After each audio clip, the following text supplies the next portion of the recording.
L'armée israélienne va étendre ses opérations militaires pour s'emparer de vastes zones de la bande de Gaza. C'est ce qu'a annoncé mercredi le ministre de la Défense, Israël Katz. Cessez-le-feu temporaire déclaré par la junte militaire au pouvoir en Birmanie pour accélérer les efforts de secours après le séisme meurtrier. Une personne a été tuée et une dizaine blessée dans une vaste attaque de drones russes sur l'Ukraine, tandis que Kiev et Moscou s'accusent mutuellement d'avoir violé le cessez-le-feu sur les structures énergétiques. Israël annonce que son armée va étendre ses opérations pour s'emparer de vastes zones dans la bande de Gaza. Le ministre israélien de la Défense, Israël Katz, a appelé à une évacuation massive des Palestiniens des zones de combat. הלילה ברצועת עזה העברנו הילוך. צה"ל תופס שטחים, מכה במחבלים, הורס את התשתיות, ואנחנו עושים דבר נוסף. אנחנו תופסים את ציר מורג. זאת תהיה הפילדלפי השנייה, ציר פילדלפי הנוסף. משום שאנחנו עכשיו מבטרים את הרצועה, ואנחנו מוסיפים את הלחץ צעד אחר צעד, כדי שיתנו לנו את חטופינו. וככל שלא ייתנו, כך הלחץ יגבר, עד שייתנו.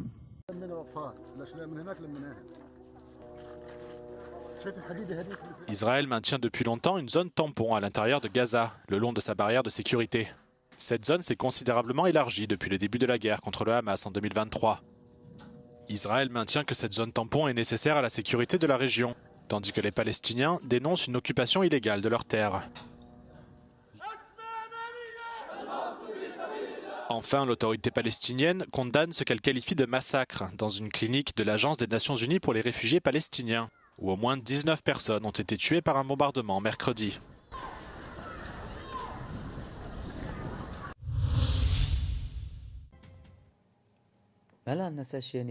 La junte militaire au pouvoir en Birmanie a déclaré mercredi un cessez-le-feu temporaire dans sa lutte contre les groupes rebelles.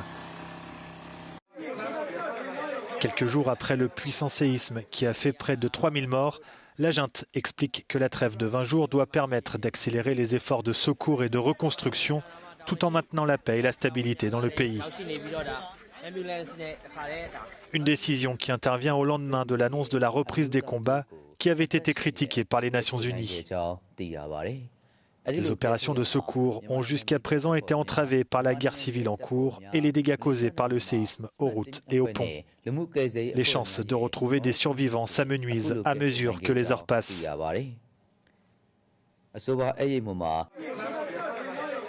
En plus des quelques 3000 morts, près de 5000 personnes ont été blessées en Birmanie. Le tremblement de terre a aussi fait 22 victimes en Thaïlande voisine.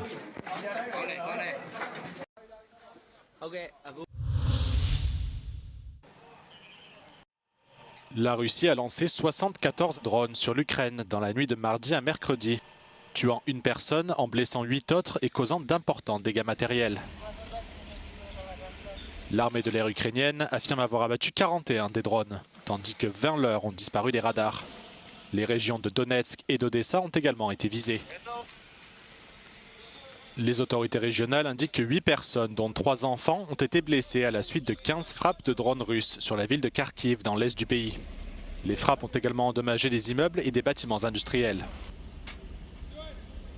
Par ailleurs, le gouverneur de la région de Zaporijjia déclare que la Russie a effectué 459 frappes sur 9 localités de l'oblast, tuant une personne et en blessant au moins 2 autres. Le président ukrainien Volodymyr Zelensky a dénoncé des frappes délibérées et appelle ses alliés à accentuer leur pression sur la Russie. Dans le même temps, Kiev et Moscou s'accusent mutuellement de violation du cessez-le-feu sur les infrastructures énergétiques, après des frappes qui ont privé d'électricité des milliers de personnes dans la région russe de Koursk et dans les oblasts ukrainiens de Soumy et de Kherson.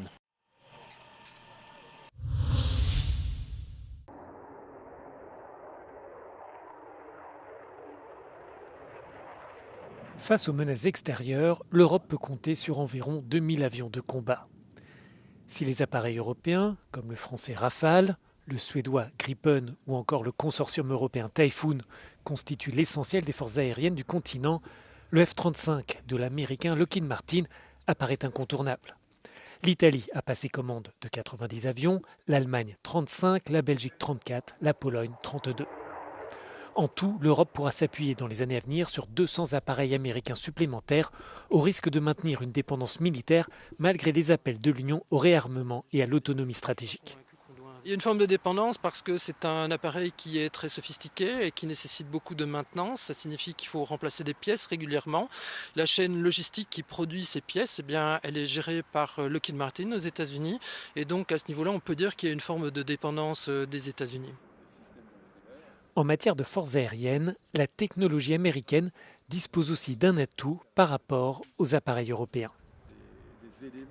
Il y a quand même une petite différence parce que les Américains maîtrisent malgré tout des technologies, notamment en termes de furtivité, que ne maîtrisent pas aujourd'hui les Européens. La question est évidemment de savoir est-ce que pour les opérations de combat modernes, la furtivité est quelque chose d'absolument requis ou bien est-ce que l'on peut s'en passer et compter sur des avions qui sont capables de présenter un haut niveau de discrétion. Des questions se posent aussi sur la capacité de Washington à clouer au sol ses appareils à travers l'impossibilité d'utiliser des logiciels clés.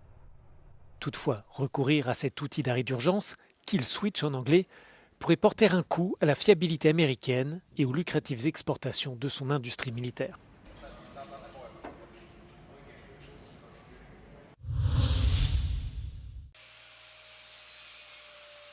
Depuis le début de la guerre en Ukraine, de plus en plus d'Espagnols se préparent à un conflit armé sur leur propre territoire. La construction de bunkers y a explosé, augmentant de 200%, une tendance sécuritaire également observée dans toute l'Europe. Derrière ces murs épais et ces portes blindées a été conçu un espace pour vivre presque normalement en temps de guerre. Es como, para que nos hagamos la idea, es un apartamento, pero con mucho nivel de seguridad. Se puede llegar a vivir meses dentro de un búnker si tienes, por ejemplo, este búnker en el que estamos tiene 1000 litros de agua potable, varios sistemas de respaldo de electricidad. Les Espagnols sont également nombreux à suivre des cours de survie. Chaque année, près de 2000 d'entre eux s'inscrivent à des formations pour savoir comment agir en cas de guerre. Le lieutenant-colonel Manolo Camara parcourt l'Espagne pour enseigner des techniques permettant d'être autonome en milieu hostile.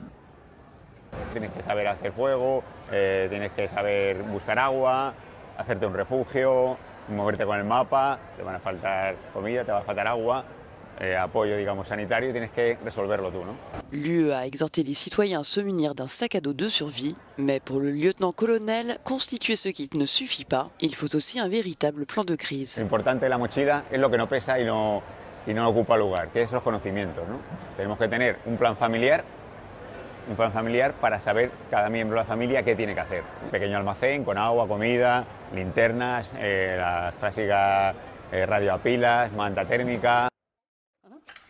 Faute de pouvoir s'offrir un bunker de l'ordre de 150 000 €, certains Espagnols créent de petits espaces sécurisés chez eux où ils stockent eau et denrées non périssables. Vivimos en un mundo donde la geopolítica de China nos afecta al día siguiente y de Rusia también lo mismo y Marruecos por otro lado. Es decir, la gente cada vez está tomando más conciencia de los problemas a nivel internacional que nos afectan. Entonces siempre es bueno tener varios días de alimentación, ser autosuficiente en casa. El incremento en el número de búnkers construidos es un hecho en toda la Unión Europea y no solamente aquí en España. Otros países como Alemania o Francia lideran el ranking. También los países bálticos o aquellos que están más cercanos a Rusia. En Barcelona, Roberto Macedonio, Euronews. Une pneumonie est la cause du décès de Val Kilmer. L'acteur est décédé à l'âge de 65 ans après avoir travaillé avec quelques-uns des plus grands noms du cinéma. Dans une interview accordée en 2012 à Hollywood Reporter, Val Kilmer résumait son parcours sur un ton aigre-doux. « Mon plan de carrière, disait-il, était d'avoir de la chance et c'est ce qui s'est passé, c'était génial. » Val Kilmer avouait ensuite que son deuxième plan de carrière avait été d'être à nouveau chanceux et que là, ça n'avait pas marché. En 1996, l'échec du film de John Frankenheimer, L'île du docteur Moreau, où Val Kilmer joue avec Marlon Brando, assombrit sa renommée dans le monde du cinéma. De toute sa filmographie, son rôle du méchant dans Top Gun et son interprétation de Jim Morrison dans le film d'Oliver Stone sortent du lot. Oliver Stone disait de Val Kilmer qu'il y avait chez lui quelque chose de différent, quelque chose qui attire le regard. Wicked monté à Varsovie. La célébrissime comédie musicale version polonaise suit le livret original tout en s'adaptant aux réalités du pays. Wicked est programmé au théâtre Roma de Varsovie. Ta wersja w Nowym Jorku I Broadwayu ma 22 lata. Chcieliśmy zrobić musical nowoczesny, współczesny, odbywający się dziś I teraz, I tutaj w Polsce, w tym kraju I odnoszący się do naszych polskich realiów.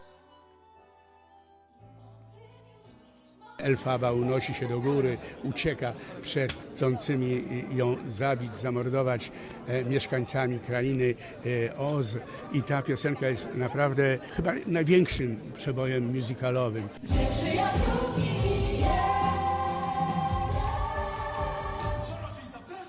600 personnes ont postulé pour participer à cette version de la comédie musicale. Seuls 44 acteurs ont été retenus et Steven Schwartz, l'auteur de la musique et des paroles de Wicked, a validé la liste qui lui était proposée. Jak już poznałam muzykę do tego spektaklu, jak zobaczyłam film, no to się zakochałam. Jest to naprawdę najtrudniejsza rola, z którą do tej pory się mierzyłam. I wokalnie, I aktorsko, I kondycyjnie jest to niesamowite wyzwanie. Wicked est l'une des comédies musicales les plus célèbres au monde. La première a eu lieu à Broadway en 2003.